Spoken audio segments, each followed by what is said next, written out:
le champ lexical de l'éducation gravitent plusieurs termes qui présentent des nuances les uns par rapport aux autres. Dans certains cas, on pourra envisager d'employer un mot pour un autre, mais dans d'autres, on jugerait offensant de parler ainsi d'un être humain. Éduquer, élever, instruire relèvent de la première catégorie, et le plus souvent, ils sont pris pour des synonymes.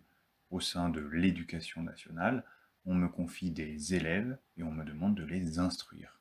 Il n'y a là rien de choquant. Dompter, dresser appartiennent à la deuxième catégorie.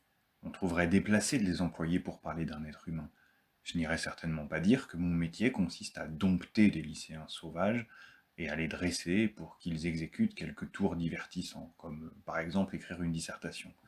C'est un vocabulaire qu'on réservera plutôt au monde animal. On dompte un fauve, on dresse un cheval. À quoi tient cette différence que le langage ordinaire nous incite à faire entre les êtres humains et les animaux, ou les autres animaux, les animaux non humains? Il me semble qu'on peut isoler deux caractéristiques et que ces deux caractéristiques sont en fait les deux conditions qui rendent l'éducation possible et même nécessaire.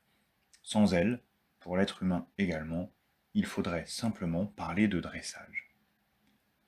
Premièrement, il n'y a pas d'éducation possible, ou il n'y a d'éducation possible que si l'on envisage que l'être à éduquer est susceptible d'évoluer intellectuellement. Si jamais on pensait que son intelligence est en quelque sorte verrouillée, qu'elle ne pourra pas aller au cours de son existence au-delà de ce qu'elle est d'emblée, on ne cesserait pas à l'éduquer. En ce sens, toute éducation exprime un espoir, l'espoir de conduire celui qu'on éduque à un plus haut degré de son développement intellectuel et moral. C'est pourquoi on dit alors qu'on élève quelqu'un, ou encore qu'on appelle élèves les jeunes gens confiés aux bons soins d'un professeur. Deuxièmement, on ne se contente pas de penser qu'il existe une marge de progression dans le développement intellectuel et moral de l'être humain. On admet également que cette dernière ne sera pas exploitée si on laisse la nature faire. Rappelons que la nature désigne, entre autres, le programme interne qui, dans chaque vivant, détermine sa croissance, son évolution. Par nature, la graine germera et deviendra une plante, même sans la moindre intervention extérieure, simplement en vertu de ce qu'elle est. Par nature, l'enfant grandira et atteindra sa taille adulte. Mais la nature ne conduira pas d'elle-même un être humain frustre, intellectuellement limité, à la pleine maîtrise de ses capacités. Pour obtenir ce résultat, il faut une intervention extérieure. Il en va de l'éducation comme de l'agriculture. L'intervention humaine fait atteindre aux êtres naturels des résultats que la nature seule n'atteint pas. On retrouve en un sens ces deux conditions dans le terme éduquer, ex ducere, c'est guider hors de. L'étymologie suggère ainsi que par l'éducation, quelqu'un intervient pour guider un autre, généralement un enfant, hors des limites que sa nature lui fait d'abord rencontrer. Dans la mythologie grecque, c'est le rôle qui était dévolu au personnage de Prométhée, au point qu'on peut dire que l'éducation véhicule une conception prométhéenne de l'humanité. Que nous raconte le mythe? Suivons un instant l'analyse qu'en propose Jean-Pierre Vernant. Prométhée, s'il n'est pas le créateur de l'humanité, se présente du moins comme son protecteur. Et à ce titre, il intervient à plusieurs reprises pour l'aider. Toutefois, son aide donne des résultats mitigés. En leur évitant un péril immédiat, il confirme également certains aspects défavorables de la condition humaine. Il souligne des failles que l'éducation, notamment, a pour fonction de neutraliser ou d'atténuer.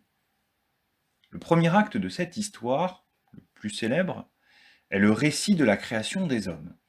Les dieux de l'Olympe, au prix de luttes extraordinaires, règnent sur le monde et veulent le peupler d'êtres vivants.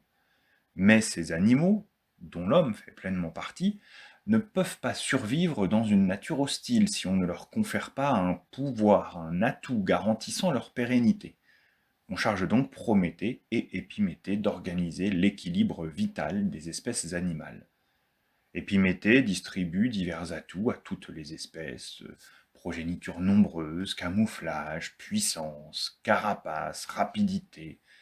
Mais il oublie, dans son enthousiasme pour cette tâche, de doter l'espèce humaine. La voilà démunie, vulnérable, condamnée à l'extinction. Cette nudité et cette fragilité originelle de l'humanité constituent la première moitié de la conception prométhéenne de l'homme. Pour y remédier, Prométhée vole un atout qui n'est pas naturel et qu'aucune espèce animale n'était censée posséder, le savoir-faire technique, c'est-à-dire l'aptitude à transformer ce que la nature offre pour en faire quelque chose qu'elle ne produit pas d'elle-même. Par exemple, la transformation du bois en mobilier ou du métal en arme. Par la même occasion, il vole le feu, qui est réservé aux dieux, mais dont on a besoin pour les travaux techniques. Alors que les autres animaux disposent de caractéristiques naturelles, dont ils peuvent se servir de manière innée, le vol, la marche, la course, la nage, la reptation, sans en passer par un long apprentissage, l'être humain apprend à faire du feu, à tailler le bois, à travailler le fer. C'est l'origine de l'éducation. Et cela sauve les êtres humains de l'extinction. En revanche, Vernon note que Prométhée ne peut leur offrir que des germes du feu, des braises ou des étincelles, et qu'en contrepartie, les hommes devront sans cesse se donner la peine d'entretenir et d'alimenter le feu. C'est un travail constant. Le vol de Prométhée ne pouvait pas rester impuni, et cela donne lieu au deuxième acte de l'histoire. Si le Titan lui-même est sanctionné, les êtres humains le sont également, car ils profitent d'un bien acquis de manière malhonnête. Les dieux créent donc en représailles la première femme. Avant elle, la dualité masculin-féminin n'existait pas, ni la reproduction sexuelle, ni la naissance, ni la mort. Cette première femme, Pandora, est extrêmement séduisante, mais elle est aussi, et surtout, source de nombreux problèmes. Elle est principalement définie comme un ventre, un estomac et un utérus. D'une part, elle est une seconde bouche à nourrir pour l'homme qui l'accueille. Et d'autre part, elle porte des enfants qu'il faudra, eux aussi, nourrir. Vernon signale à ce propos qu'on retrouve dans cette partie du mythe la référence aux germes. Il s'agit désormais des germes de la vie qui vont croître dans le ventre de la femme et qui, à l'instar des germes du feu, poussent l'homme à se donner de la peine pour entretenir son foyer. En outre, Pandora apporte avec elle une nouvelle conception de la vie humaine. Se met en place le cycle des naissances, des décès et la succession des générations. L'éducation devient nécessaire pour ces nouvelles générations. Le mythe de Prométhée inclut aussi, en un troisième acte, le récit du partage des sacrifices à Méconée. Pour réconcilier les dieux et les hommes, Prométhée invente le sacrifice. Les humains rendront un culte aux dieux en leur sacrifiant une bête de leur troupeau. Mais il faut choisir quelle part de l'animal sacrifié revient aux dieux, et quelle part sera conservée par les hommes.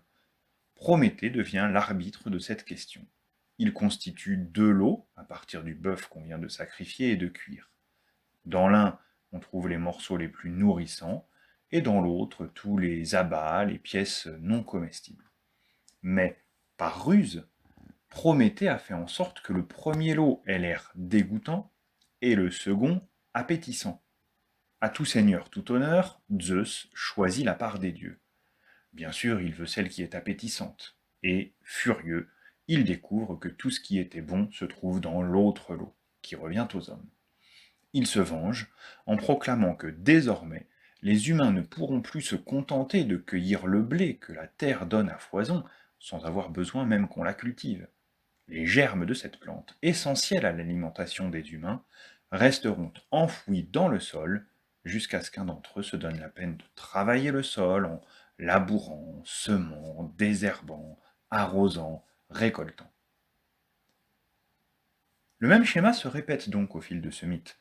Alors que tout était ou devait être accordé aux êtres humains sans qu'ils aient besoin de travailler pour l'obtenir, conformément à l'âge d'or ou au paradis terrestre de nombreuses cultures et récits, la nature ne leur fournit plus que les germes du feu, de la vie et du blé. Ils sont maintenant contraints à compléter ce que la nature fournit en y ajoutant ce que la culture produit à partir de là. Leur situation diffère par conséquent de celle du reste du règne animal, qui prélève, dans son environnement, de quoi assurer sa survie, et la quantité d'informations à intégrer est telle que cela ne peut plus passer par la connaissance innée et instinctive. Il faut une éducation. Le philosophe Jean-Jacques Rousseau nomme cette caractéristique de l'être humain, le fait donc qu'il ne soit pas d'emblée, naturellement, tout ce qu'il est capable d'être, sa perfectibilité. Je cite: Je ne vois dans tout animal qu'une machine ingénieuse, à qui la nature a donné des sens pour se remonter elle-même et pour se garantir, jusqu'à un certain point, de tout ce qui tente à la détruire ou à la déranger. J'aperçois précisément les mêmes choses dans la machine humaine, avec cette différence que la nature seule fait tout dans les opérations de la bête, au lieu que l'homme concourt aux siennes en qualité d'agent libre. L'une choisit ou rejette par instinct, et l'autre par un acte de liberté. Ce qui fait que la bête ne peut s'écarter de la règle qui lui est prescrite, même quand il lui serait avantageux de le faire, et que l'homme s'en écarte souvent à son préjudice. C'est ainsi qu'un pigeon mourrait de faim près d'un bassin rempli des meilleures viandes, et un chat sur des tas de fruits ou de grains, quoique l'un et l'autre pût très bien se nourrir de l'aliment qu'ils dédaignent s'ils s'étaient avisés d'en essayer. C'est ainsi que les hommes dissolus se livrent à des excès qui leur causent la fièvre et la mort, parce que l'esprit déprave les sens, et que la volonté parle encore quand la nature se tait. Tout animal a des idées puisqu'il a des sens. Il combine même ses idées jusqu'à un certain point, et l'homme ne diffère à cet égard de la bête que du plus au moins. Quelques philosophes ont même avancé qu'il y a plus de différence de tel homme à tel homme que de tel homme à telle bête. Ce n'est donc pas tant l'entendement qui fait, parmi les animaux, la distinction spécifique de l'homme, que sa qualité d'agent libre. La nature commande à tout animal, et la bête obéit. L'homme éprouve la même impression, mais il se reconnaît libre d'acquiescer ou de résister, et c'est surtout dans la conscience de cette liberté que se montre la spiritualité de son âme. Car la physique explique, en quelque manière, le mécanisme des sens et la formation des idées.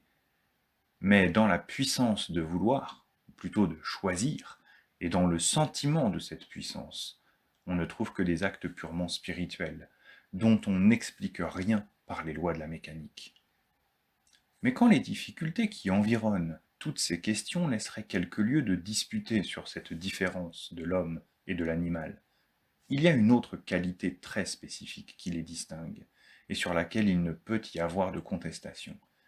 C'est la faculté de se perfectionner, faculté qui, à l'aide des circonstances, développe successivement toutes les autres, et réside parmi nous tant dans l'espèce que dans l'individu, au lieu qu'un animal est, au bout de quelques mois, ce qu'il sera toute sa vie, et son espèce, au bout de 1000 ans, ce qu'elle était la première année de ces 1000 ans. Pourquoi l'homme, seul, est-il sujet à devenir imbécile?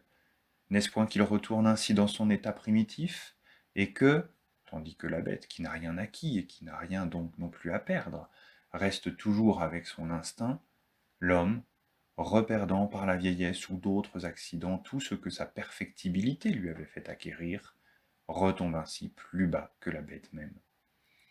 Il serait triste pour nous d'être forcés de convenir que cette faculté distinctive et presque illimitée est la source de tous les malheurs de l'homme, que c'est elle qui le tire, à force de temps, de cette condition originaire dans laquelle il coulerait des jours tranquilles et innocents, que c'est elle qui, faisant éclore avec les siècles ses lumières et ses erreurs, ses vices et ses vertus, le rend à la longue le tyran de lui-même et de la nature. Jean-Jacques Rousseau, Discours sur l'origine et les fondements de l'inégalité parmi les hommes. En l'occurrence, Rousseau postule l'existence en chacun de nous de qualités potentielles qui sont en sommeil et qui peuvent être éveillées. Ainsi, nous pouvons apprendre à parler une langue étrangère ou à jouer du violon.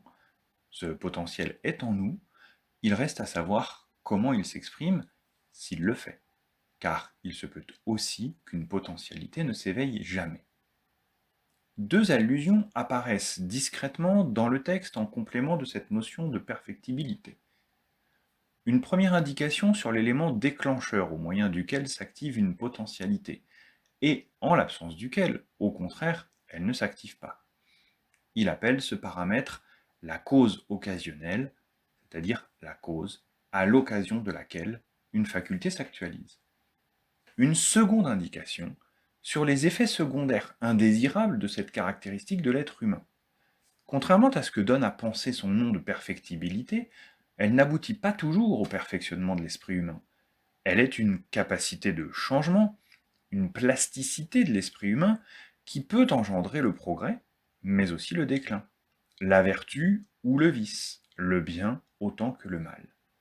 L'animal, figé dans une nature qui ne lui offre pas la moindre opportunité nouvelle, a l'avantage, à cet égard, d'être incapable d'errer, de mal agir, d'adopter des comportements contre nature.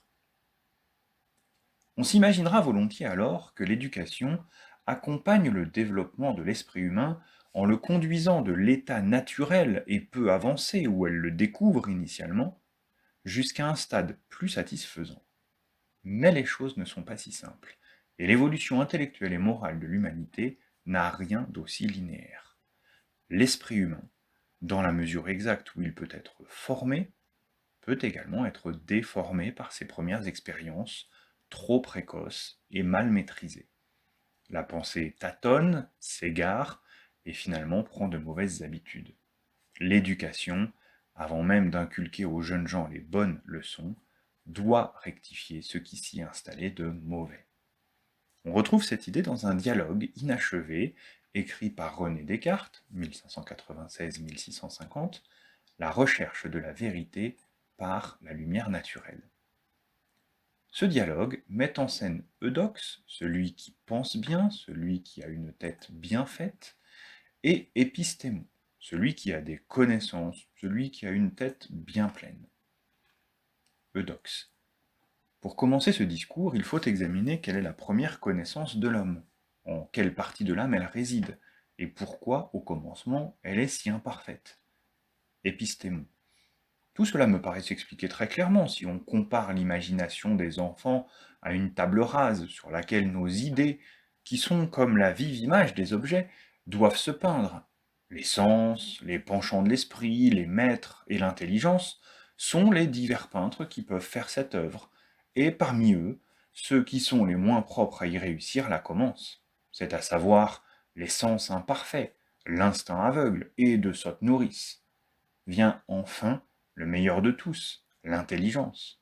Et cependant, encore est-il nécessaire qu'elle fasse un apprentissage de plusieurs années, et suive longtemps l'exemple de ses maîtres avant d'oser rectifier une seule de leurs erreurs.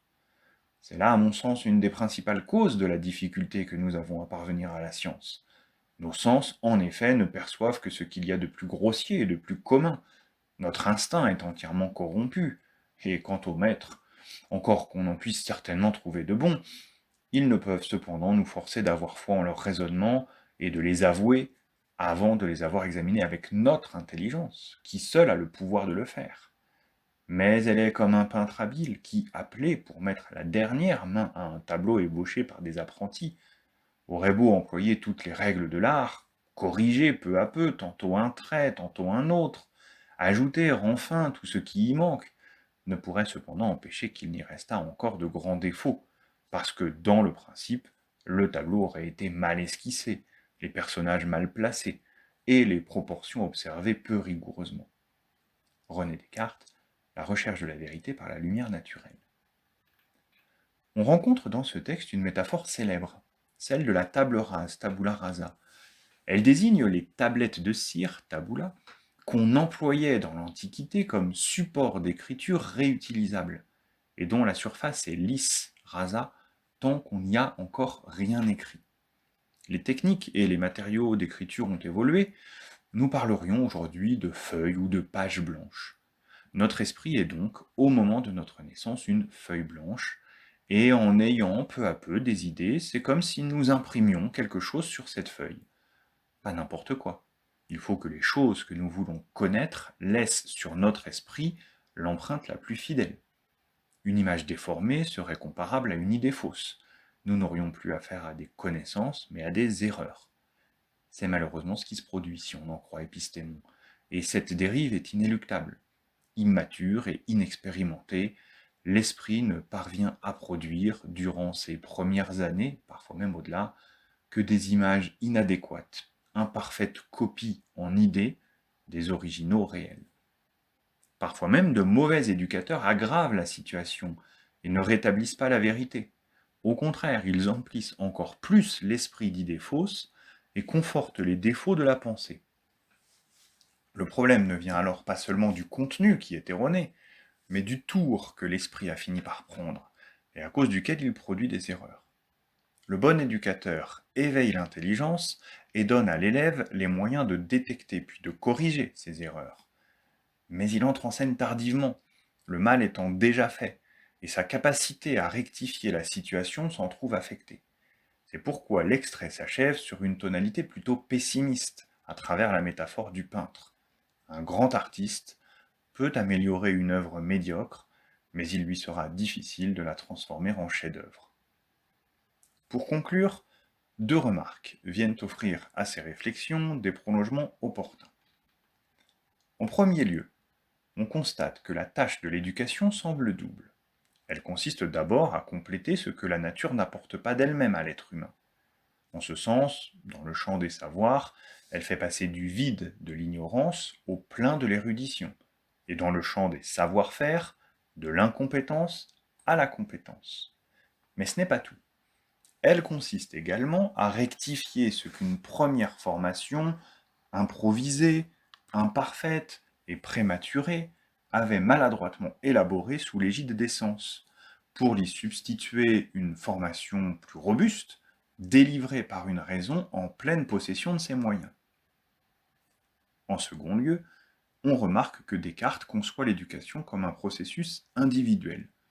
Il développe un projet qui ne suppose pas l'existence d'institutions susceptibles d'accueillir des groupes d'enfants. Au contraire, il se défie de ce que de telles institutions scolaires proposent, et il incite chacun, pour lui-même, à prendre conscience des lacunes de son éducation et à se perfectionner. L'objectif visé par Descartes est au bout du compte la refonte complète de son savoir par l'individu lui-même. Si ambitieuse et noble que soit cette conception de la formation d'un esprit, ne néglige-t-elle pas la dimension collective et même la fonction sociale ou encore la portée politique de l'éducation? C'est ce qu'il nous faudra examiner par la suite.